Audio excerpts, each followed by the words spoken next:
Hi, good afternoon. May hapon sa tanan. Diyan ka karon sa usa sa mga beach resort sa tukuran sa Buanga del Sur.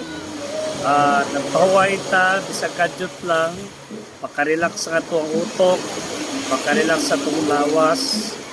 Dili necessarily nga moadto pa ta og daghan nagyong nga lugar aron makarelax sa atong utok mismo sa atong tugkaran, diri mismo sa ato ang lugar. Dahang nagkatuan para ma-relax ta, makapag-unwind. Didot lang diri sa tukuran sa Buanga del Sur kay ano na kitay pila ka kilometro, I think mga 3 kilometers or 2 kilometers makaha. Natay ginana kataas ang beach. Dahil nice diri kay ang tungutok, murag mabugnaw.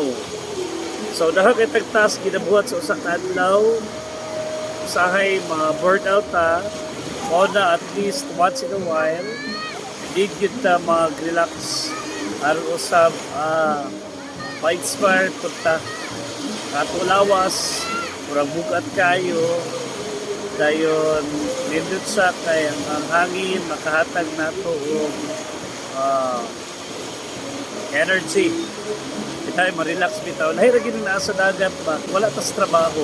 Immediately ato utok mo budget siya. O set gid siya to relax mode.